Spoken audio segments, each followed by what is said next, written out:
महाभारत में अर्जुन की वीरता और उनकी तपस्या का विशेष स्थान है, क्योंकि उन्हें कौरवों की अजेय सेना का सामना करना था, जिसमें भीष्म, द्रोण, कर्ण और अन्य महारथी योद्धा थे। श्री कृष्ण के परामर्श से अर्जुन ने यह निर्णय लिया कि उन्हें दिव्यास्त्रों की प्राप्ति करनी होगी, जिसके लिए वे इंद्रकील पर्वत पर गए और भगवान शिव की घोर तपस्या करने लगे।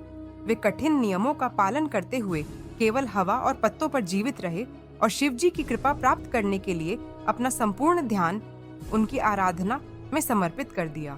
उनकी भक्ति की परीक्षा लेने के लिए भगवान शिव ने एक किराती शिकारी का रूप धारण किया और पार्वती जी के साथ जंगल में प्रकट हुए। उसी समय एक असुर ने वन्य जीव का रूप लेकर जंगल में उत्पात मचाना शुरू कर दिया, जिससे वहां के आर्षि मुनि अत्यंत भयभीत हो गए। अर्जुन ने जब इस असुर को देखा तो उन्होंने तुरंत उस पर बाण चलाया, लेकिन उसी क्षण भगवान शिव शिकारी के रूप में ने भी अपने तीर से उस पर वार किया। परिणाम स्वरूप दोनों के बाण असुर को लगे और उसका अंत हो गया। अर्जुन ने जब देखा कि किसी अन्य ने भी उसी लक्ष्य पर वार किया है तो उन्हें क्रोध आ गया और उन्होंने शिकारी को चुनौती दी, क्योंकि वे स्वयं को ही उस विजय का अधिकारी मानते थे। भगवान शिव ने अर्जुन की चुनौती स्वीकार कर ली और दोनों के बीच भयंकर युद्ध हुआ। अर्जुन ने अपने धनुष से शिवजी पर तीव्र गति से बाणों की वर्षा की, लेकिन शिवजी सरलता से उन सभी बाणों को निष्फल कर रहे थे। अर्जुन ने अनेक दिव्यास्त्रों का प्रयोग किया, लेकिन उनका कोई भी वार भगवान शिव को छू तक नहीं सका।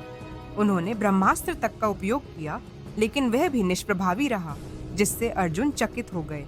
भगवान शिव के असीम पराक्रम के आगे अर्जुन की सारी शक्तियां असफल हो गईं और धीरे धीरे वे थकने लगे, किंतु उनका संकल्प दृढ़ था और वे संघर्ष करते रहे। जब अर्जुन को यह आभास हुआ कि यह साधारण शिकारी नहीं हो सकते, तो उन्होंने ध्यानपूर्वक शिवजी के स्वरूप को देखा और उनकी दिव्य आभा को पहचान लिया। उन्हें तुरंत एहसास हुआ कि वे स्वयं महादेव से युद्ध कर रहे हैं, जिससे उनका अहंकार चूर चूर हो गया। उन्होंने तत्काल अपने हथियार त्याग दिए और भगवान शिव के चरणों में गिरकर क्षमा याचना की।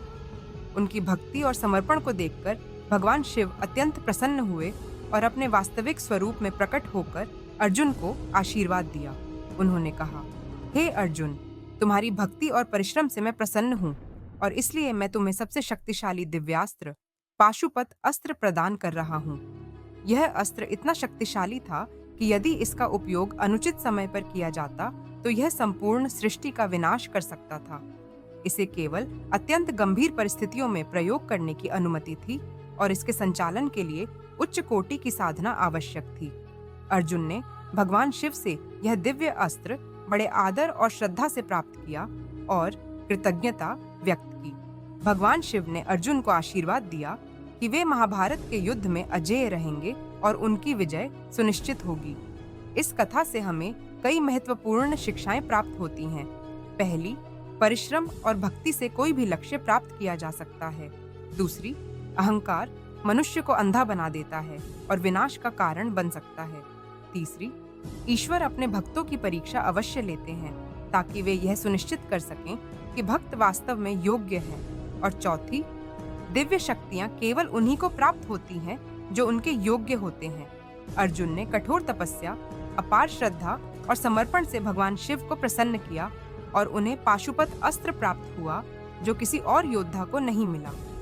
इस कथा का गहरा आध्यात्मिक संदेश यह है कि जब भक्ति सच्ची होती है और साधक निस्वार्थ भाव से ईश्वर की आराधना करता है, तो स्वयं भगवान भी प्रसन्न होकर उसे वरदान प्रदान करते हैं। अर्जुन और भगवान शिव की इस कथा से यह प्रेरणा मिलती है कि सच्चे समर्पण, कठिन परिश्रम और ईश्वर के प्रति अटूट श्रद्धा से हर कठिनाई को पार किया जा सकता है।